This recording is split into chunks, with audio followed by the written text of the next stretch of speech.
Can it get any more incredible? Yes? It's all incredible. It's all wonderful. You know, the people who are on this stage are for the most part, they're hand-picked. All the trainers have been hand-picked by me. And this next person that I want to bring up here, oh man, this guy is going to light a fire under your ass. This guy can resonate, all right? He can bring the house, all of it. He is a renowned professional speaker, an author, television personality. He has a high energy message that really has people shake off mediocrity. Shake off what? And live up to their true greatness. And he has been honored with award after award after award after award after award. And he's been touted as one of the world's top 5 speakers by Toastmasters International in all time. Good or good? He was actually awarded an Emmy for one of his recorded speech presentations, and he's become a leading fundraiser with PBS. With who? PBS. He is, I said, internationally recognized. He has got successful books all over the place.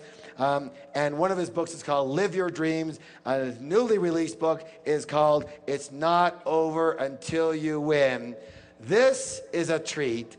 This is the magnificence of none other than Mr. Les Brown.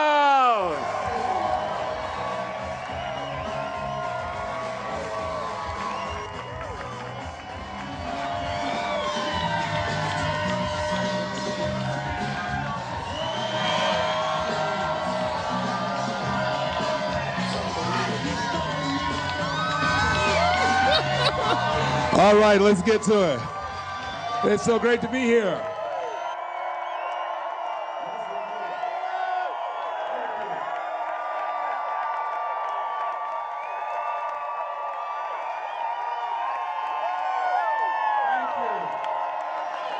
Well, let's get to work. All right, thank you. Let's get to work. You are beautiful. I'm so excited to be here. I'm very honored to be invited here by a man that I consider an icon when it comes to personal empowerment, a man who is truly a Renaissance man who's ahead of his time and having the vision and the dream to create a Woodstock of the mind. He's making history. T. Harv Eker, let's give him a round of applause. Let's give it to him. Thank you so very much. Yes. And I consider him a personal coach, an example of what we all can be when we make up our minds of living from our greatness as opposed to our fears. How many of you have some major goals you'd like to achieve? Raise your hands, please. Very good. I like to ask that question. There's no saying that says, if you aim at nothing in life, you hit nothing dead on the head. I've been looking at my life and reflecting on my life because 10 years ago I was diagnosed with prostate cancer. I stand before you because of God's grace and mercy and faith, and knowing that as we work together, as we believe in the possibilities of the fact that healing takes place first within, then without, the possibility is unlimited of what we can do. I'm going to do a national tour called You Are More Powerful Than Cancer. One of the things I think doctors should never tell anyone they're terminally ill. I think what they should say is that my knowledge and ability to help you has terminated.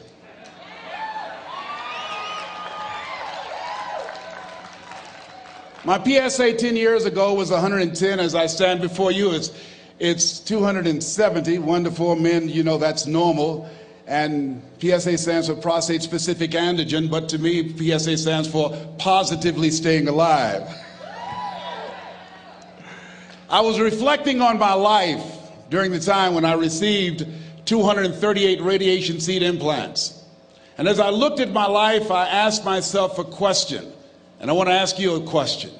How many of you know if you had your life to live over again, you could have done more than what you've done thus far? Raise your hands, please.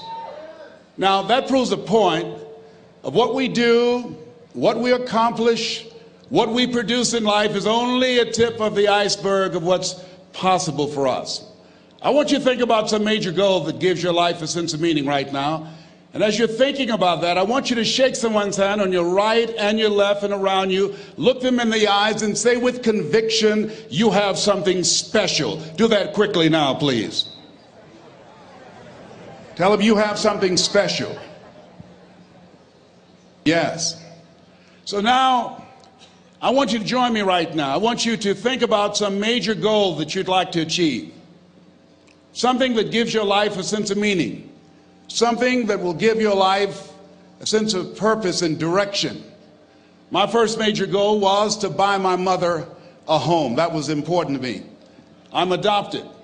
I was born in a poor section of Miami, Florida called Liberty City, in an abandoned building on a floor with a twin brother. And when we were 6 weeks of age, we were adopted by Mrs. Mamie Brown. My mother was 46 years of age. She only had a third-grade education, but she had a PhD in mother wit. I feel like Abraham Lincoln, who said, all that I am and all that ever hope to be, I owe to my mother. I saw a sign once that said, God took me out of my biological mother's womb and placed me in the heart of my adopted mother.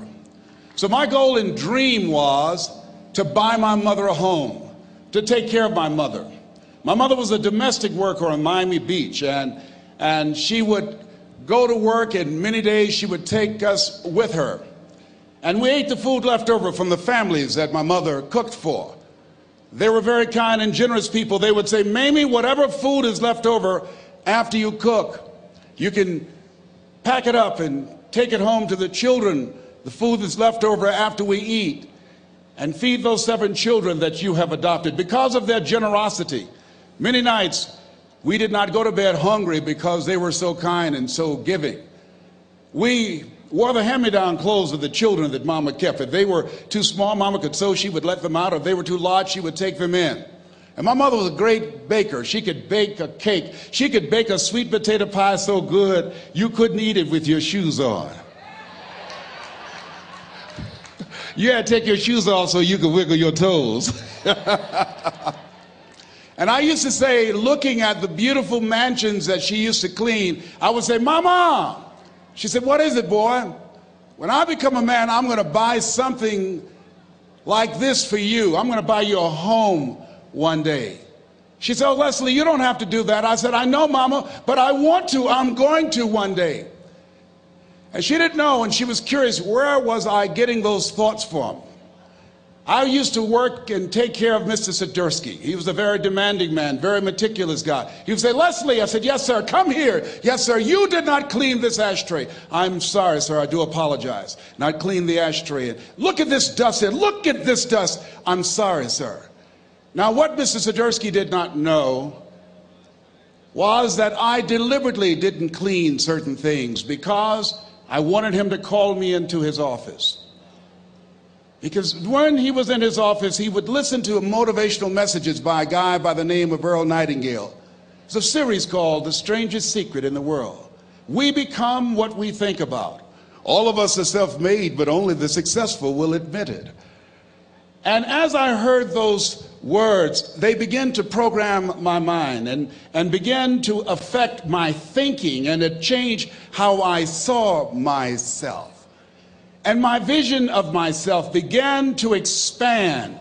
Listening to Bob Proctor talking earlier about awareness and how important it is, he most certainly is right, because I had the awareness at that point in time, as a result of being exposed to those messages, that I could do more than I was now experiencing. Even since I've been associated with working with Peak Potential, my level of awareness has expanded. Robert Riopel and Roxanne and Gail Kingsley, it began to expand all of the people that I've interacted with. Life is about expansion. Robert Schuller said success is never ending. And I want you to think about some goal that will give your life a sense of meaning and value. And whatever it is, I don't want you to limit it. I want you to expand it. I've found that most people fail in life not because they aim too high and miss. No, most people have been like me. Most people aim in life too low, and they aim too low and hit. I did that for many years, and many don't aim at all. So I want you to think about goals in 3 areas. Some personal goal that you'd like to achieve, something that gives your life meaning right now, and some career goal, some financial goal that you'd like to achieve, and your social contribution. Horace Mann said we should be ashamed to die until we've made some major contribution to humankind. My mother was a 22-year breast cancer conqueror. So before I leave the planet, my goal is to reduce the number of women who die from breast cancer in honor of my mother. How many men are over 40? Raise your hands, please. As a 10-year prostate cancer conqueror, my goal is to decrease the number of men who die from prostate cancer, encouraging you to get your PSA test if you haven't done so, or your digital rectal examination. And I'll be glad when they can check our prostate by looking in our ears. It's got to be a better way. I'm turning red as I talk about it, but you can't see it. A friend of mine, he's a urologist now, used to play a lineman for Ohio State University. He said, Les, let me give you a free rectal. I said, no, buddy, you're too motivated.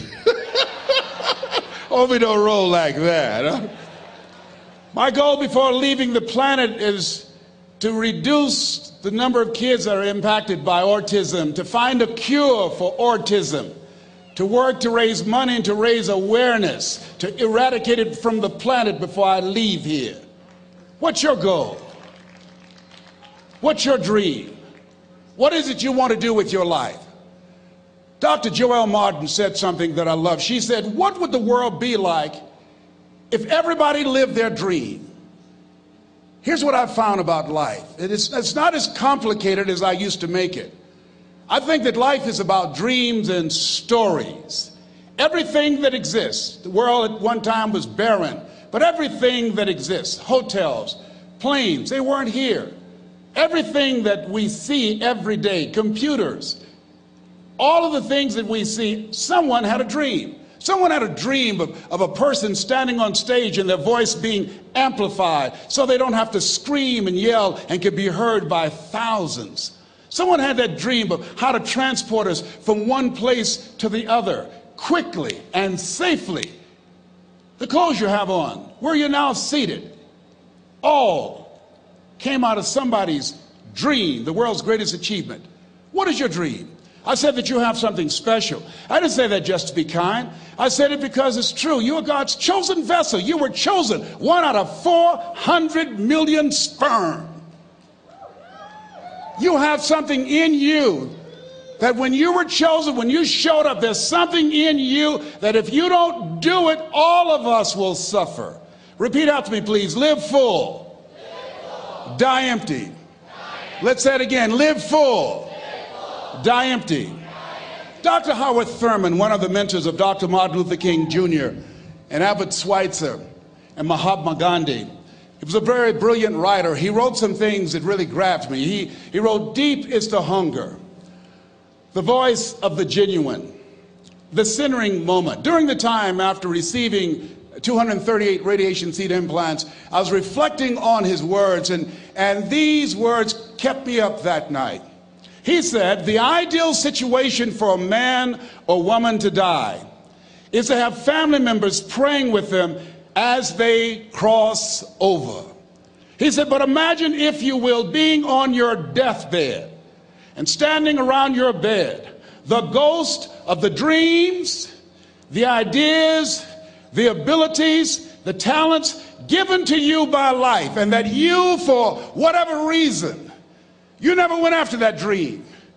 You never acted on those ideas. You never used those talents. You never used those gifts. And there they are standing around your bed looking at you with large angry eyes saying, we came to you and only you could have given us life. And now we must die with you forever. And the question is, if you died today, what dreams, what ideas, what talents, what books, what music, what leadership, what voice will die with you? Miles Monroe, great orator and speaker, said the wealthiest place on the planet, it's not in the Far East where there's oil in the ground. It's not in South Africa where there are diamond mines. He said the wealthiest place on the planet is the cemetery.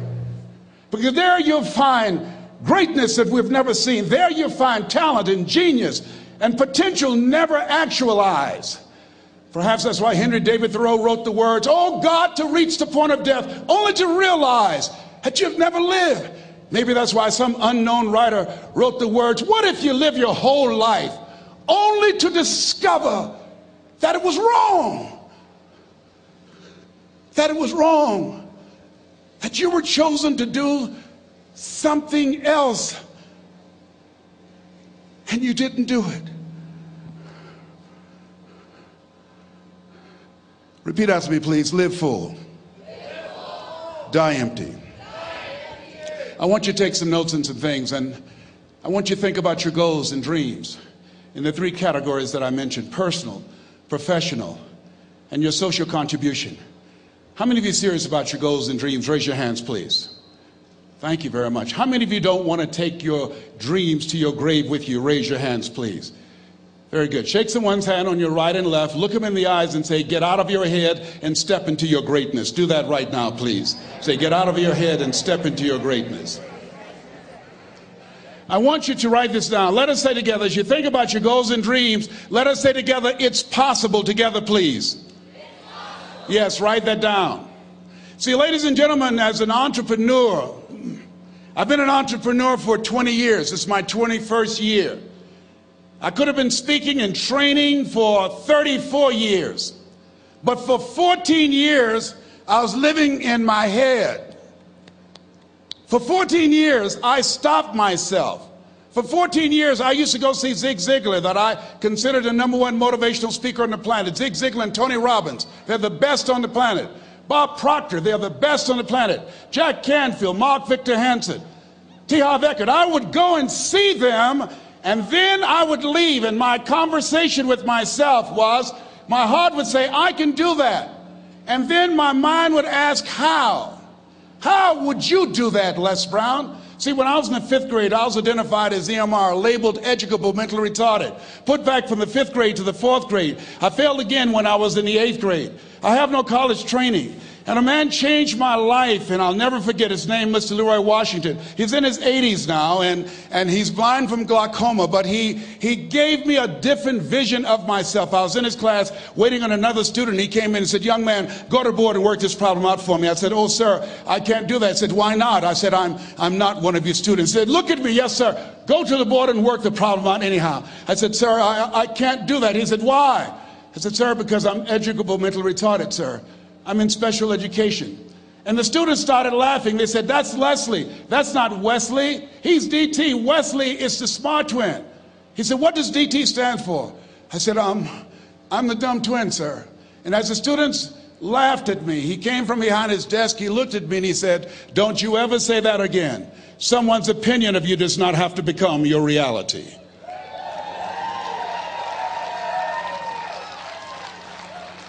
On one hand, I was humiliated, but on the other hand, I was liberated, because he looked at me with the eyes of Goethe, who said, "Look at a man the way that he is, he only becomes worse. But look at him as if he were what he could be, then he becomes what he should be." And so we developed a relationship. And one of the things that I can just tell you as you think about your goals and dreams, all of us can say in a spirit of integrity that it's possible. That if anybody at any point in time lived their dream, then it's possible that I can live mine. And what I did was, I made a mistake. I looked at my goals and dreams, and my mind said, "How will you do that?" I went from my heart to my mind, and I stayed up there for 14 years. 14 years. I can't bring those 14 years back. Those years are gone. And I've made a mission in my life to help people to stop putting it off and procrastinating. How many ever thought about something you wanted to do and you procrastinated, you talked yourself out of it? Raise your hand, please. There's a proverb that says, if there's no enemy within, the enemy outside can do us no harm. And so, as you look at your goals and dreams, every day we must convince ourselves, we must sell ourselves on that it's possible. Every seminar, every workshop, every book that I've ever read, every speaker that I've ever heard, it interrupted what I was believing about myself. Everything that you do, everything matters. As you go through each day, I know now as I look back at age 63, looking at my life, everything matters. T. Harv is right. How you do anything is how you do everything. And I realized that the choices I was making was based upon how I saw myself. Let us say together, it's necessary. Write that down. It's necessary as you look at your goals and your dreams, it's necessary that you have a strategy and a game plan to change the story that you believe about yourself. And that's an ongoing process. I've discovered, and many people have, that what we do, what we accomplish, what we produce is a result of the story we believe about ourselves. My favorite book says, "Be ye not conformed to this world, be ye transformed by the renewing of your mind." And so as I began to work on myself, I realized that I'm getting out of one story and stepping into another story. As I become aware of some things, there's still some things I'm not aware of. So I'm still growing, I'm still developing. I'm like the lady who said, "Lord, I ain't what I want to be, ain't what I'm going to be, but thank God I sure ain't what I was." But I realize that you have to work on yourself on a regular basis, and write this down, for mental mindset. For mental mindset and stamina. Because things are going to happen to you.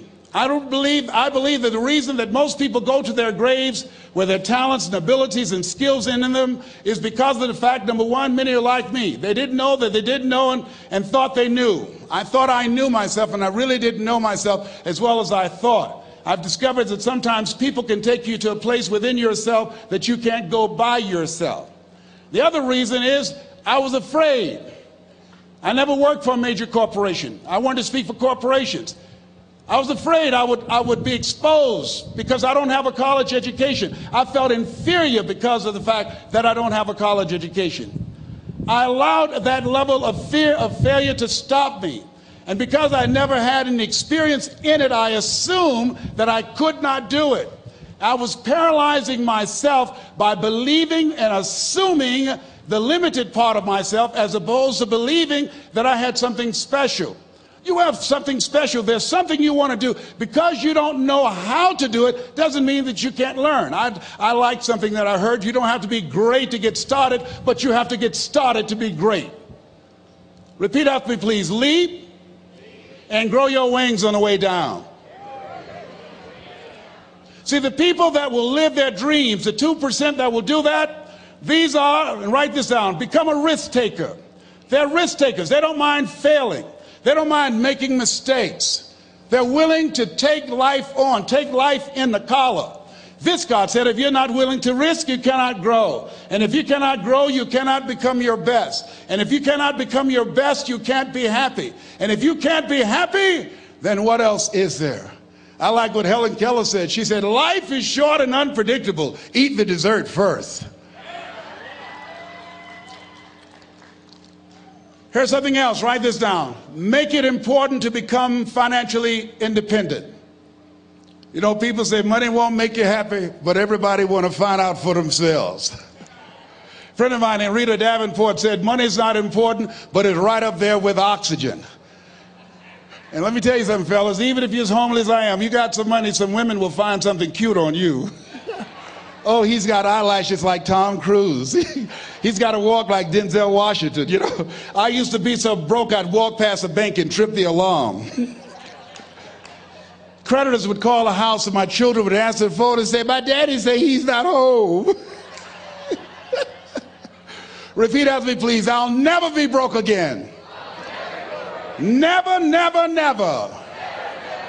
Yeah, see, ladies and gentlemen, it makes a difference. The only time I really appreciated having money was when my mother became ill. I was a state legislator in Columbus, Ohio from the 29th House District, Whitehall in the Upper Linden area. And my brother called me and said, Leslie, yes, Mama's been sick and we're going to put her in a nursing home. I said, wait a minute, Wesley, we can't do that. Get Margaret Ann on the phone. She's on the phone. Get Linda and Leonard. They're all here, Leslie. Listen to me. Mama used to work in a nursing home. She said she never wanted to go into one. I promised her when I was 10 that I would take care of her. We would do whatever was necessary to take care of her. He said, we knew you would feel like that. And this is why we did such a thorough job interviewing the various nursing homes. And we have found the one that's ideal, and Mama would love them. I said, hold it, just a minute. She didn't clean their behinds. She took care of us. See, I had a problem. I couldn't understand how one woman, third grade education, 46, domestic worker on Miami Beach, can raise 7 children who couldn't take care of themselves, but 7 children couldn't take care of one woman. I had a problem with that. I had a problem with that. So I resigned from the Ohio legislature and I went back to Miami to take care of Mama. And I'll never forget taking her to Jackson Memorial Hospital. And when we went in, the receptionist said, as she looked at my mother, looked at me, she didn't say, how you doing? Are you uncomfortable? Are you in any pain? My mother at that time, she was in her 70s. The lady just said, what kind of insurance do you have? And I stepped forward and I said, she has Les Brown Unlimited. Give my mother what she needs. I can write a check for it.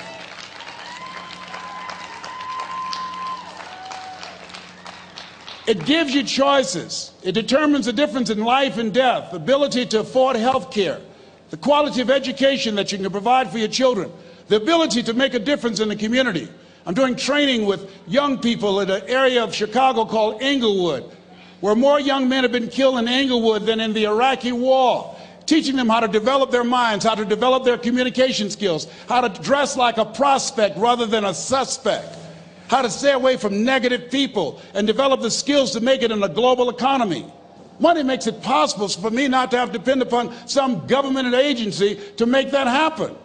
So as you look at yourselves, make it important that you find some way to use your talents and gifts to generate the income that allow you to control your destiny. I read something that said, either you control your destiny or someone else will. Here's the other thing.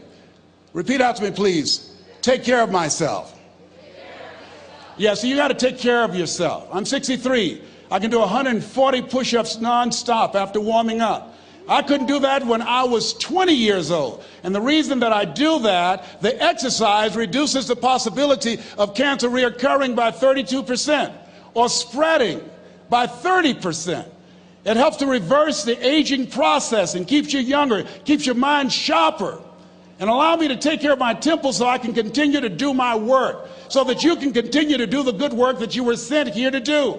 So you got to make it important to take care of yourself. Put that at the top of the list, because you can't do well and can't do good work if you don't feel good.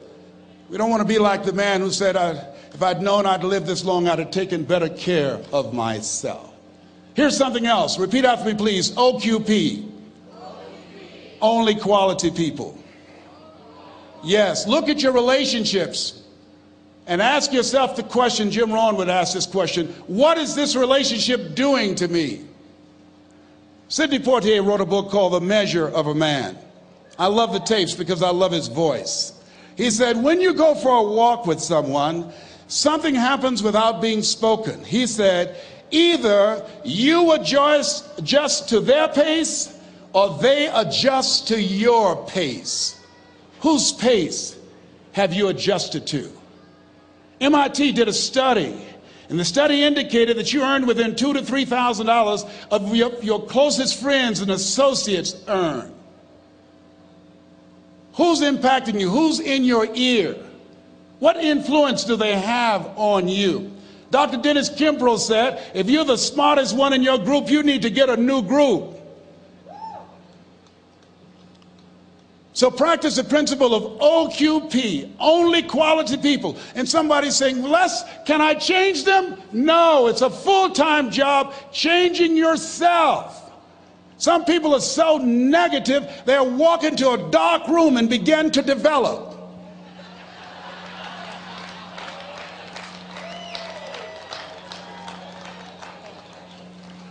My family members and friends call me crazy for going to seminars, spending money on books and tapes and going to seminars. When are you going to stop going? I said, when I die. That's when I'll stop. When does a man or a woman die? When their dreams die.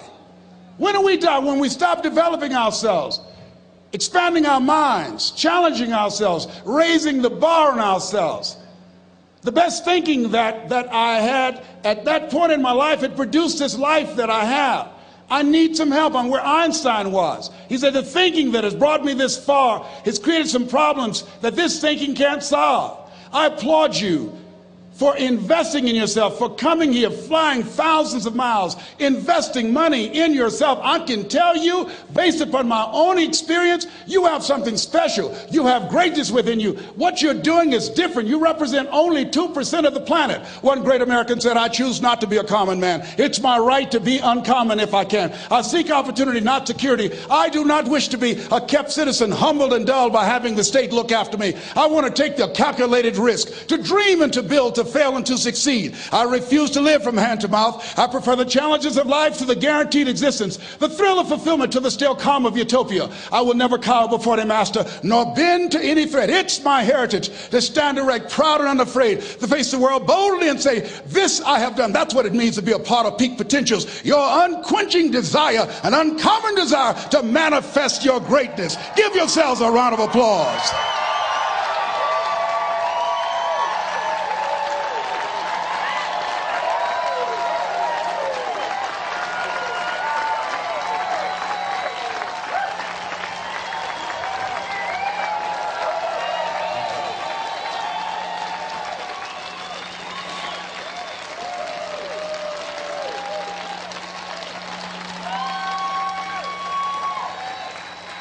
Thank you. The other thing is you look at your goals and look at your dreams. Repeat after me, please. I will fail my way to success. Yes, part of the reason why we have to continue to work on ourselves and surround ourselves with quality people is because you're going to have a lot of failures. You're going to have a lot of disappointments. Maya Angelou said, and it's true, I found it in my case, that most people go so far in life and then they park. They stop dead in their tracks. Why? Because they take some hits. When you have a goal and dream, think it not strange that you face the fiery furnaces of this world. You will have tribulations. Things are going to happen to you. I was in pursuit of my dream, and all of a sudden, boom, I got hit. A person that I thought I would be with for the rest of my life, I thought was my soulmate. I went through a divorce. I was embarrassed. I was humiliated. How can I teach people how to live their dreams? And I wasn't able to make my marriage work. I questioned myself. I took another hit. My mother was diagnosed with breast cancer. Then I was diagnosed with prostate cancer. Then my best friend from the second grade, Alexander Wims, he was diagnosed with cancer of the liver. I took a hit, and life staggered me, and I parked. And I didn't turn on my emergency lights because I didn't want to call attention to myself. I didn't want anybody to come and say, hey, do you need a jump? No, I don't need a jump. I'm not out of gas. My battery is not dead. My heart is beating. I'm parked. Leave me be. I'm parked. I was in my comfort zone. I was doing just enough to get by. I was working on a job. They paid me just enough to keep me from quitting, and I worked just hard enough to keep from getting fired. How many know people like that? Blink your eyes if you understand what I'm talking about. I was parked. I knew I could do more. But when my mama died, it took something out of me. When I went through a divorce, it took something out of me. When my best friend died, it took something out of me. I parked. And somebody said that life is like an onion. You have to peel it one layer at a time. And sometimes you cry. Life's going to happen to you when you have a dream. You're going to get slapped around. And don't take it personal. Don't ask, why did this have to happen to me? Why not you? Who would you suggest? You want to give us some names, some email addresses?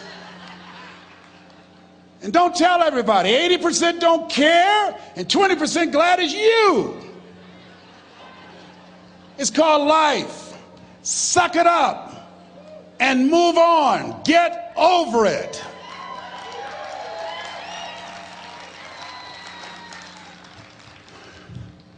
It happens to everybody. Here's the other thing: as you look at your goals and look at your dreams, when you're going through some stuff, repeat out to me, please. When things go wrong, don't go with them. Yes, write that down.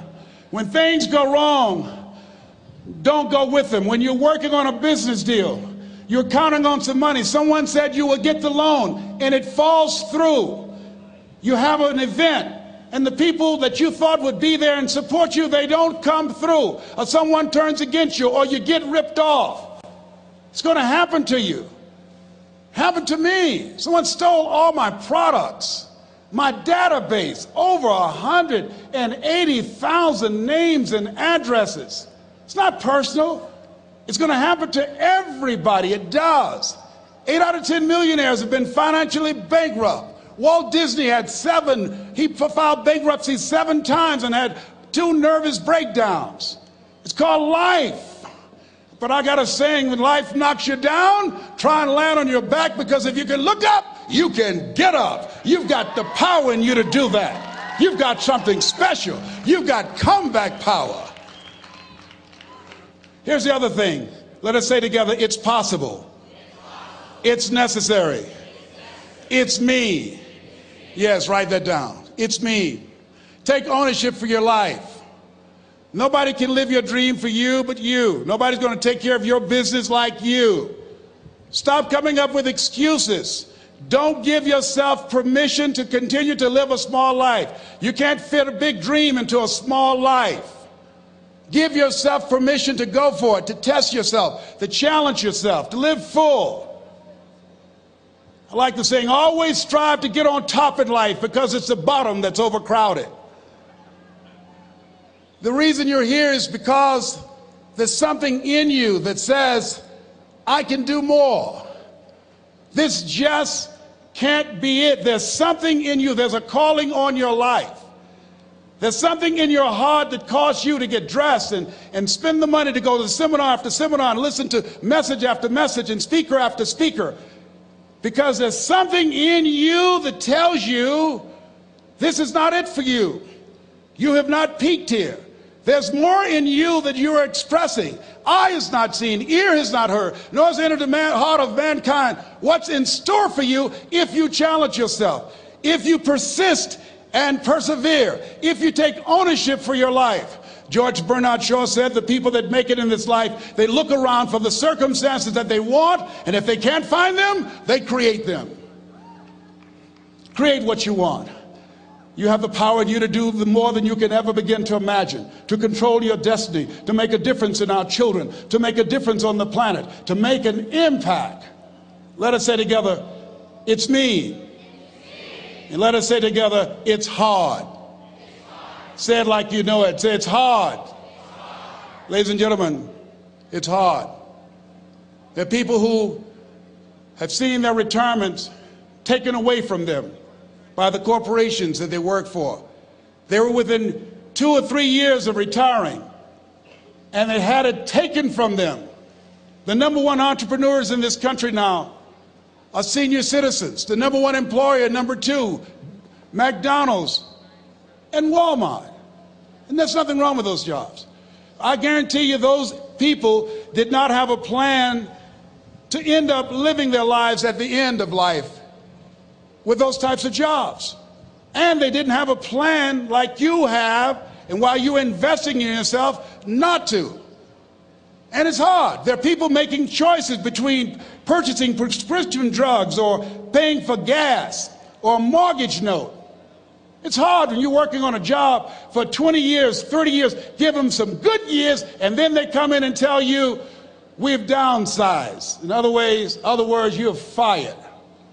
And then you have to start all over again. How many of you know it's hard? Raise your hands, please. It's hard.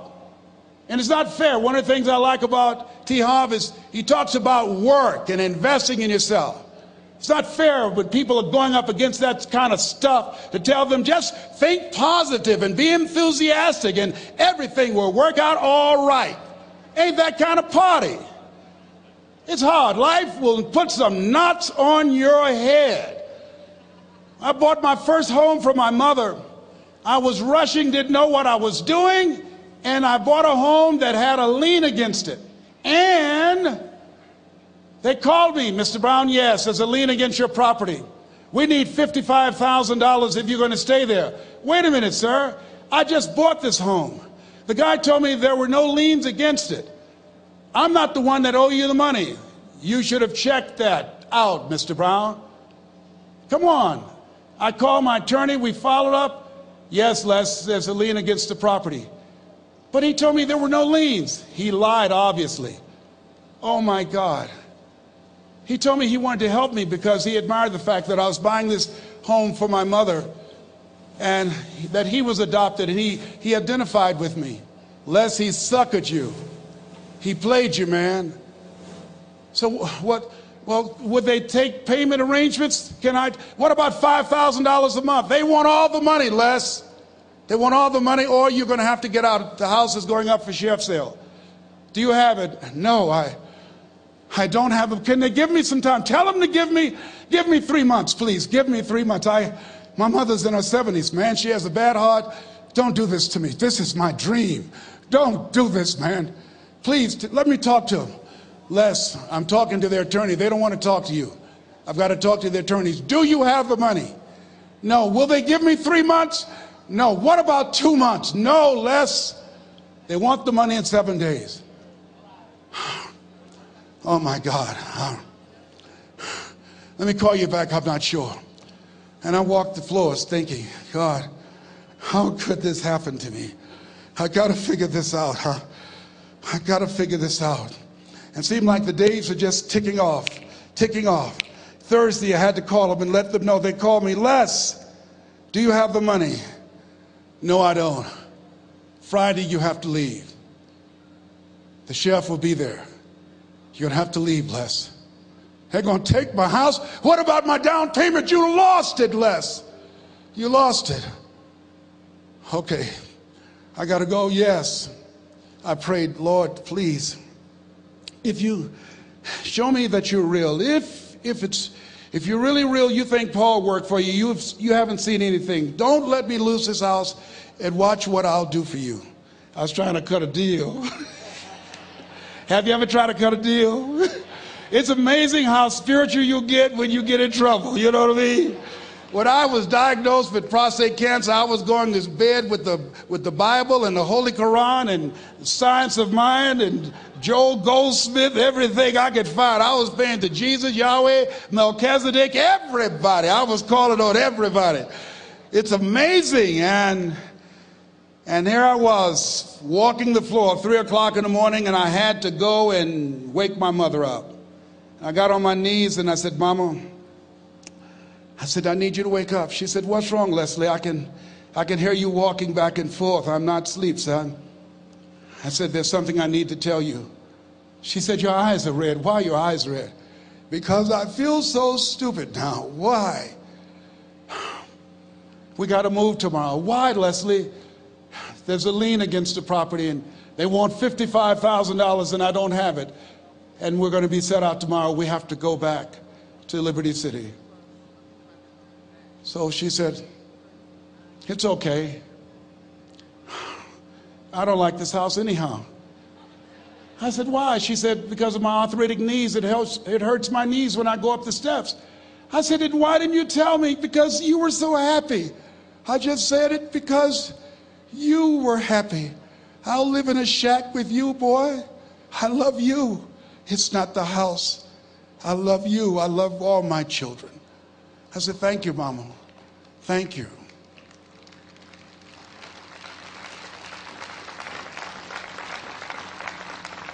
And the next day when we were in the truck going back to Liberty City and we pulled down 68th Terrace, the neighbors came out and said, whoa, Mamie, y'all coming back? Are you back? Yes.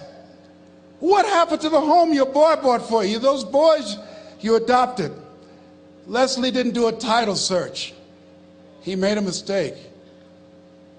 And boy, I was so humiliated. How many ever made a mistake that you were just humiliated? Raise your hands. I was devastated. I was taking the furniture off the truck, and my mother came, and I was crying. And she said, boy, I said, yes, ma'am. She said, hold your head up. I said, Mama, I can't. She said, hold your head up. I said, why? Look what I've done. She said, it's okay. It's okay. You are going to make a lot of mistakes in life, young man. You're going to fail your way to success. You have nothing to be ashamed of. Keep your head up and take that furniture back in the house. I said, yes, ma'am. And I learned something from that. If you ever go through something, hold your head up. If you ever make a mistake, hold your head up. If you ever do something and everything goes wrong, life catch you on the blind side, hold your head up. It's not over.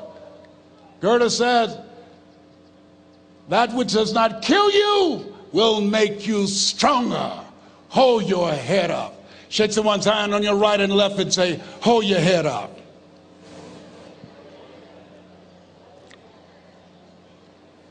Here's something else, ladies and gentlemen. Repeat after me, please. You got to be hungry. Everybody together, you got to be hungry. I'll never forget Mr. Washington said, Mr. Brown, yes, sir. What do you want to do with your life, young man?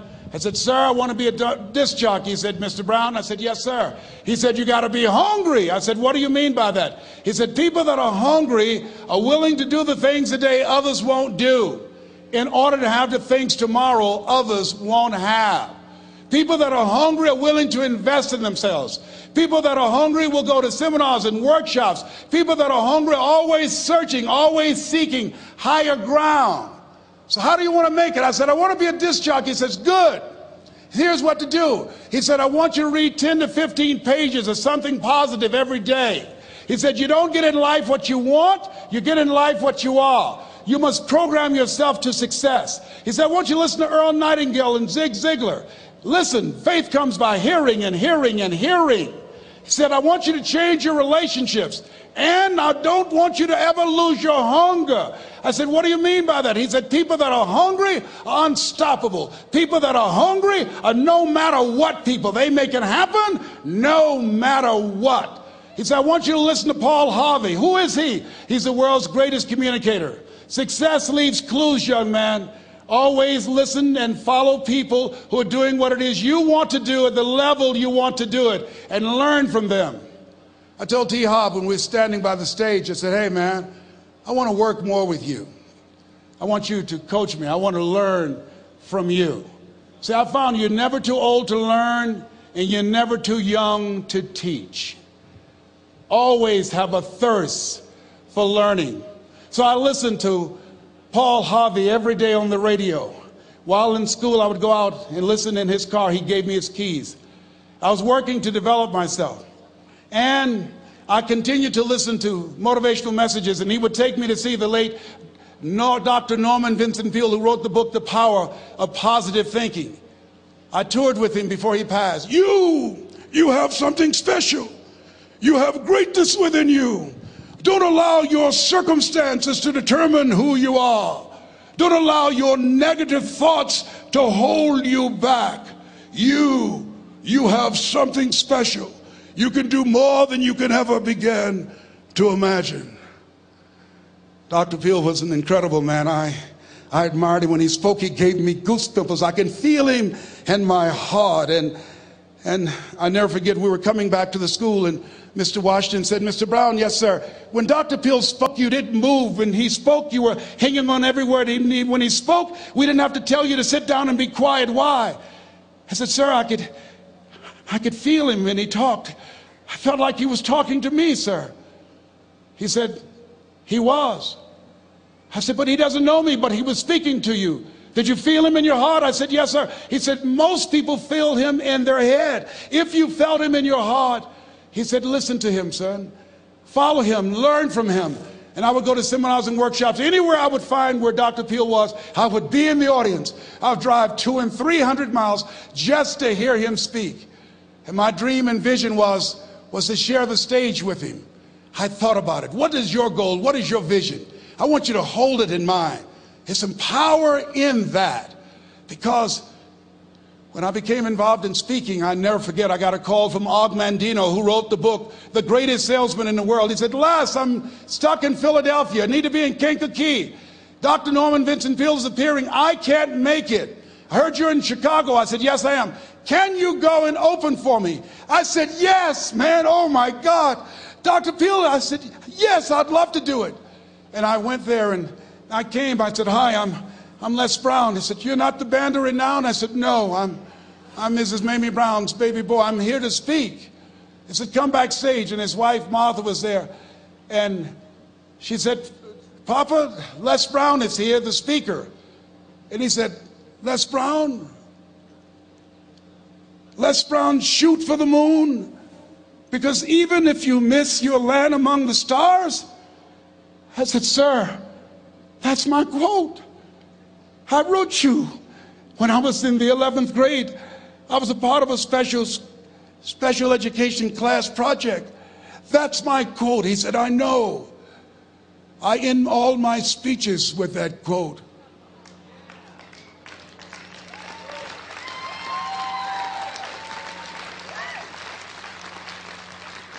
And Dr. Peale had a great sense of humor.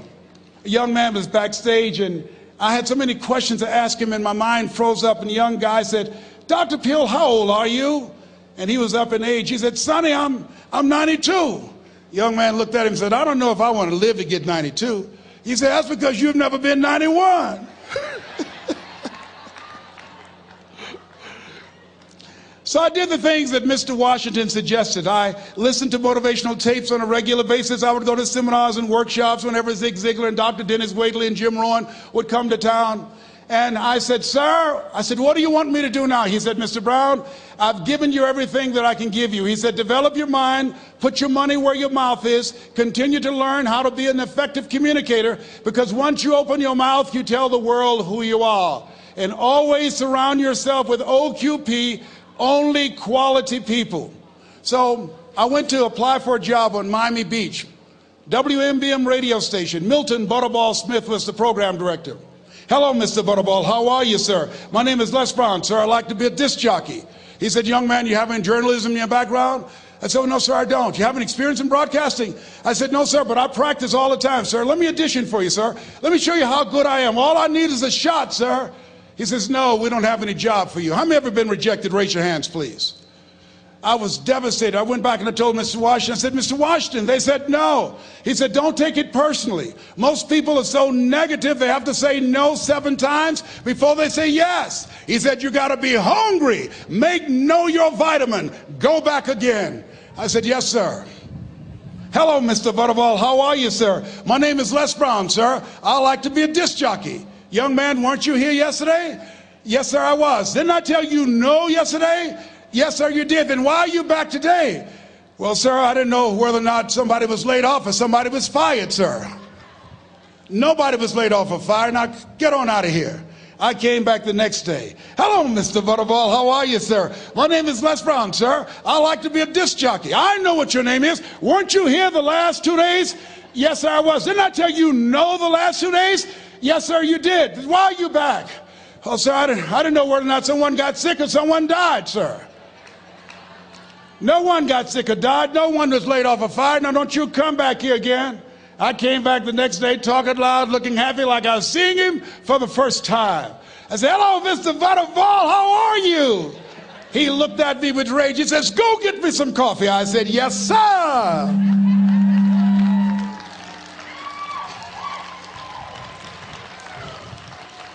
My favorite book says the greatest among you will be your servant. How many of you are serious about your goals and dreams? Raise your hands. Very good. Write this down. Provide more service than you get paid for. Provide more service than you get paid for. I go to a lot of seminars and workshops. And one of the things I know about T. Harv Eker, when I was sitting in the class of Robert Ruppel and all of the other presenters, they hold themselves to high standards, and they provide more information than anybody else in the industry, bar none. They hold nothing back because their commitment is for your success. And when you hold yourself to high standards, write this down, impact drives income. That's why you're here. Because the training, the seminars, been making a difference in your life. If there did not have impact, 200 or 300 people would be here, if that amount. Impact drives income. So I became the errand boy for the disc jockeys.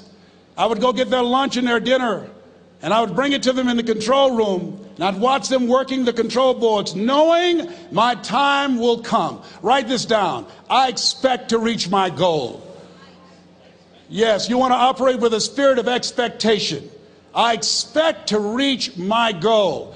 So I started preparing for the next position. Never forget one quote that I heard.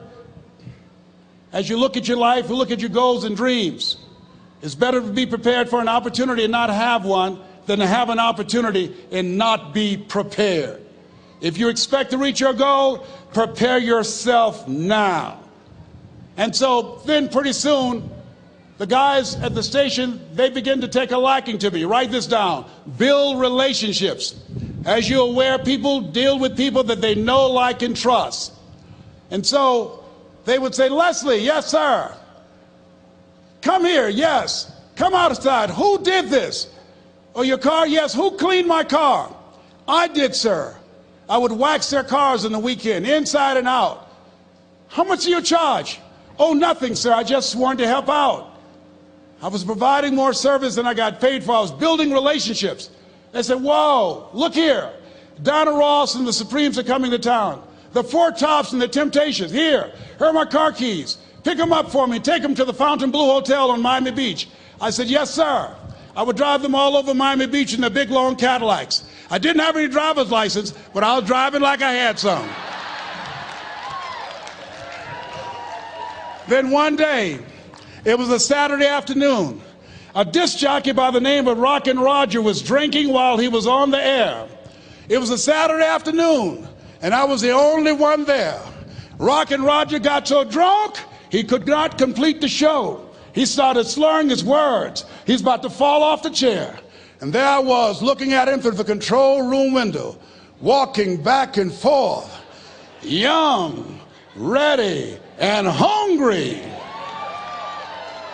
I was saying, drink, Rock, drink. Drink, Rock. I'd have gone and get him some more if he'd asked me to. Then pretty soon the phone rang. It was the general manager, and I answered the phone. I said, hello? He said, young boy, this is Mr. Klein. I said, I know. He said, Rock can't finish his program. I said, I know. He said, would you call one of the other DJs in? I said, yes, sir. I said to myself, he must think I'm crazy. I called my mom and my girlfriend, Cassandra. I said, y'all come out on the front porch and turn up the radio. I'm about to come on the air.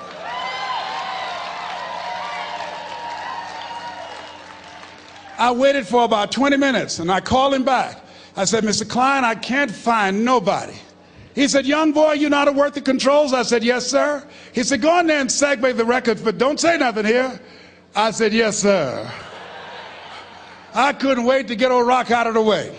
I put on a fast record. I said, look out, this is me, LB Triple P. Les Brown, your platter playing papa. There were none before me, and there will be none after me. Therefore, that makes me the one and only. Young and single and love to mingle, certified, bona fide, indubitably qualified to bring you satisfaction and a whole lot of action. Look out, baby, I'm your love man. I was hungry. I was hungry. Get old man a round of applause. I was hungry. I was hungry.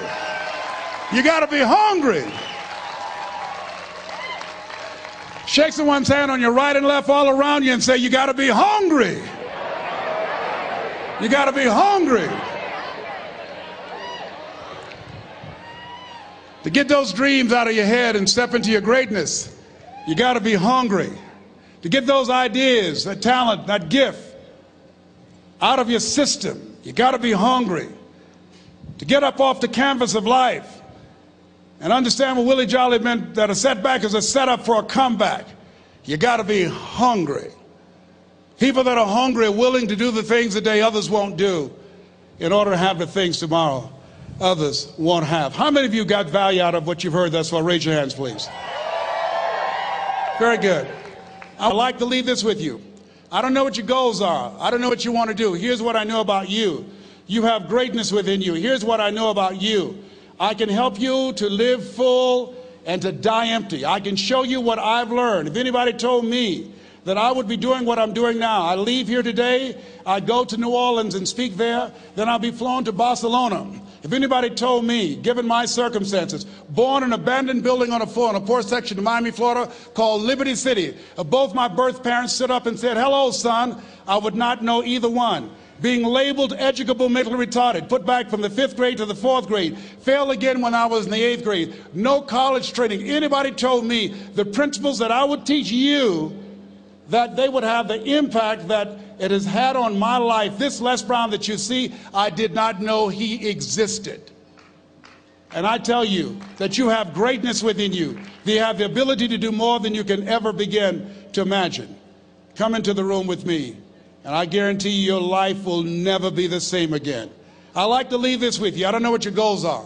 Mine is to find a cure to autism. Mine is to find a cure to breast cancer and to prostate cancer. Mine is to work with our youth and to reduce the recidivism rate in our prisons and help young people learn how to become an asset to our society rather than a liability. Mine is to train speakers to become great communicators, to speak from their heart, not their heads, and teach them how to impact and create a new conversation so people can see the possibilities of life and overcome the possibility blindness that held me hostage for 14 years. I don't know what your goals are, but here's what I know about you, and I don't know you. You've got greatness within you. And I like to leave this with you, something my mother used to love to hear me say. "Leslie," "Yes, ma'am, Mama." "Say that thing for me, boy, that makes me feel good." I dedicate this to you, to the greatness in you, and to the dream that you showed up on the planet to produce. And it's simply this: if you want a thing bad enough to go out and fight for it, to work day and night for it, to give up your time, your peace, and your sleep for it. If all that you dream and scheme is about it, and life seems useless and worthless without it, and if you gladly sweat for it and fret for it and plan for it, and lose all your terror of the opposition for it, and if you simply go after that thing that you want with all of your capacity, strength and sagacity, faith, hope, and confidence, and stern pertinacity, if neither cold poverty, famish, or gulch, sickness or pain, or body and brain can keep you away from the thing that you want, if dogged and grim you besiege and beset it, with the help of God you'll get it. God bless you. God bless your dream. God bless Peak Potentials. God bless America. Thank you very much.